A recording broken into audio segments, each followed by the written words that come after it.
There are a ton of games on my backlog that I have to play, so clearly the best thing to do is collect indie games and play those instead. So here's 3 indie games that I've been playing lately that I think deserve more attention. Rooftops and Alleys is a game I've had for several months now, but it's one that I really enjoy. It's also gotten a full release recently. It's basically EA Skate but parkour. And honestly, it has some absurdly good feeling gameplay. Like, no joke, I think this is the best feeling parkour I've ever experienced in a game. It somehow feels smoother than Mirror's Edge while also having plenty of extremely well animated tricks. It's got a pretty high skill ceiling too. I'm not great at the game, but if you look up some high-level gameplay, it's insane what people are able to do. Seriously, once you get into a good flow state and run a smooth line, it's absolute bliss. I can really tell the developer put a lot of time into making sure animations connected smoothly and momentum carries well. Some of the maps are just fantastically well designed too. I'm a huge fan of School District, yes, you can turn into a pigeon. Lots of pathways, lots of different obstacles, and the outer rooftops have a really good density of things to jump over, or break your spine on if you suck like me. Plus, this game has multiplayer, so you can compete against your friends or just explore and vibe. There's a simple unlock system in the game as well.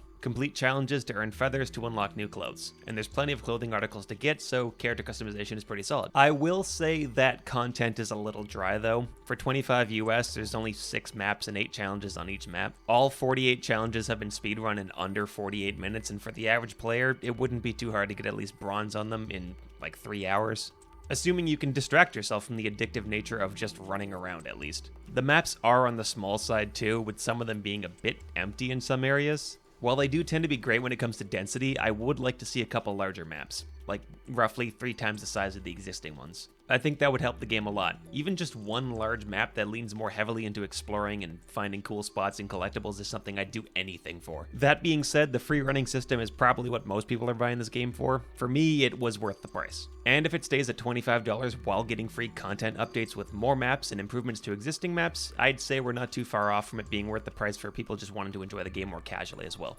But I do think this game has a pretty straightforward path ahead to make it not just good, but amazing. The game needs more challenges and races, and more variety. Right now you only have races where you go through checkpoints, but I think having races where you have a single point and you have to get there via your own route is a cool idea, sort of like Burnout Paradise. Trick challenges in this game are just do tricks within a shrinking zone. Not having a trick challenge type without a shrinking area honestly feels like an oversight.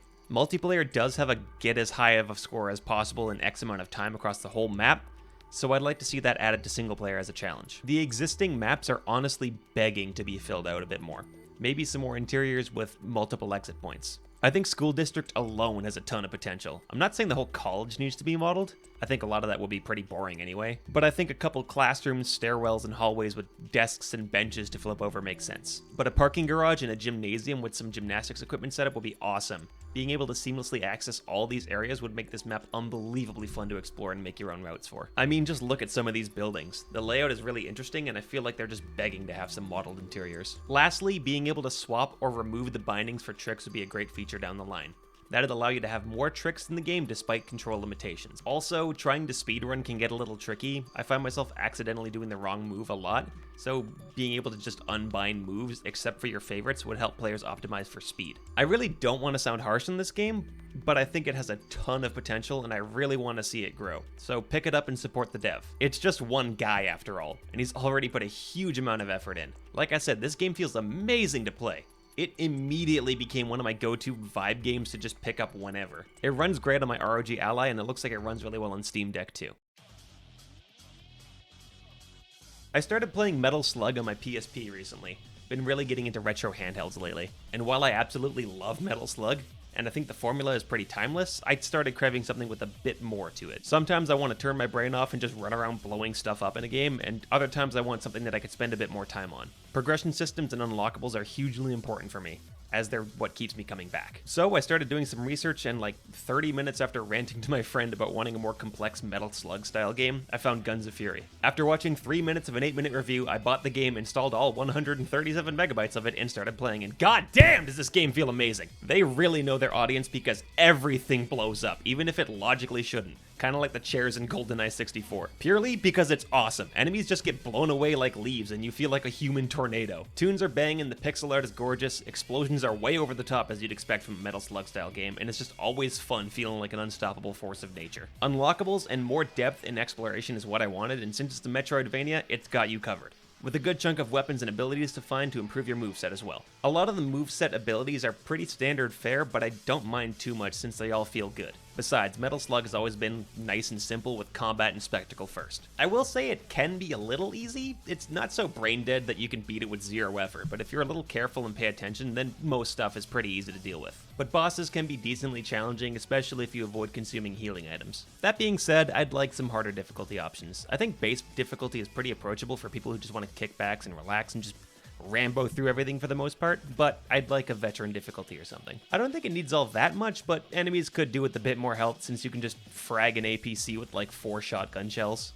It's satisfying, but I think having the option for more of a challenge will help the game cater to more players. If you want to go above and beyond though, harder difficulties could introduce more difficult enemy placements, more quantities of harder enemies, or even less food drops. I haven't beaten the game yet, but I hear it's around 9 or 10 hours, which I think is perfect. Metal Slug, yes, I know I mentioned Metal Slug a lot, but no shit, jackfuck, look at the game. The comparison is unavoidable. They are specifically catering to fans of the series. Metal Slug games are like an hour long. Sure, they're intended to be arcade games, but I think the devs here know that the formula can get stale after a while. Gelato knows what they wanted this game to be. Looks good, sounds good, fun to play. Here's a fucking video game. I love my complicated and artistic games, but sometimes is exactly what the doctor ordered. This game is like $15, and at the time of typing this up, it only has like 550 Steam reviews.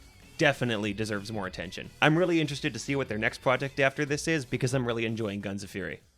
I will give a potential seizure warning for this next game. It's not like it's a biblically accurate strobe light or anything, but there's a lot of moving patterns and colors. Here's a still image to give you a rough idea so you can decide if it's too much for you. Okay, so this is the most popular game on this list with over 20,000 Steam reviews. That's a pretty sizable chunk, but this isn't top 3 games that only Batman could find on the Steam page. I think it's fair to have something a little more popular on the list in case you're still on the fence about it. That aside, I think it's a pretty great Survivors-like with a good amount of content and some satisfying gameplay. It also gets pretty frequent updates. It's also only like $15, and at the time of writing this, I have 25 hours in the game. It feels pretty good to play on both keyboard and mouse, as well as controller too, so I think PC handheld users will have a good time. Since it's a Survivors-like, if you've played Vampire Survivors or other games in the genre, the core ideas are pretty similar. That being said, you do have abilities you can aim in this game.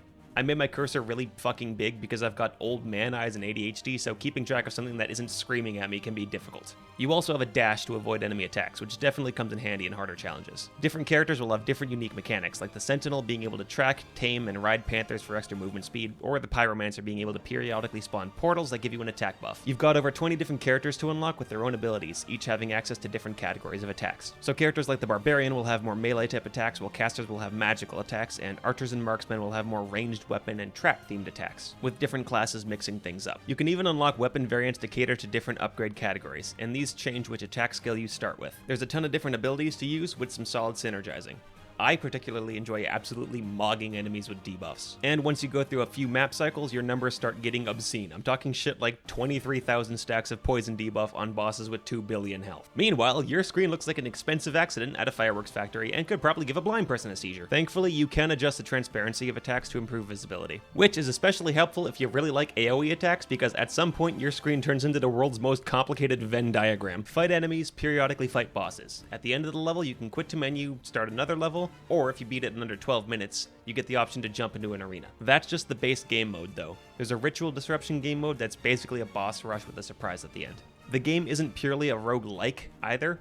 There's some permanent progression you can unlock as you play. Characters can gain permanent levels and then use those levels to unlock stat buffs in their own unique skill tree. The unique mechanics for each character, those are unlocked at the beginning of their skill trees, which are then enhanced as you add skills. I'm sure there's even more stuff to progress in that I haven't unlocked yet, as I did have to unlock the skill tree. The game caters to completionists, even having a mural for each character that completes a ritual game mode. I'd still see plenty of stuff to do 25 hours in. The game can also get pretty difficult. There's tons of options to increase the challenge, including extra effects that work a lot like the heat system in Hades. You get predictable stuff like extra HP for enemies and more enemies, but also a chance to spawn a meteor at your location. There's also one called Council of Lords, which makes you fight another boss simultaneously. There's some other interesting options, but I won't spoil them. You can progress through Curses of the Void system without throwing everything on, but if you want that extra challenge, it's there for you. Throwing everything available at level 4 massively increases the challenge. I'm scared to try out full bore level 7. On higher difficulties and later in Void runs, bosses get much faster, vomit out attacks, and fodder enemies are swarming all over. You definitely can't get complacent, so put that dodge to work. If I were to have some criticisms, it's that a lot of abilities function very similarly to each other. I don't think this is something that can be fixed with a patch, as the functionality of the damage type is already kind of ingrained in the game.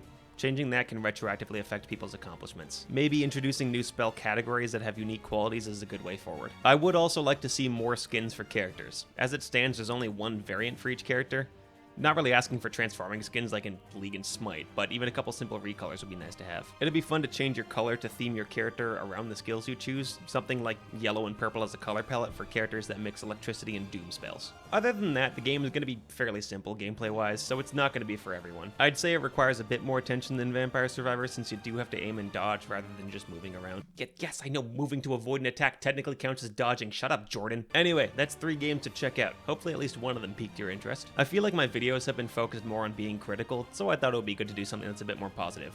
Not that I think negativity is inherently bad, it's just that I want some balance. Alright, thanks for watching, and share which games you've been enjoying lately in the comments.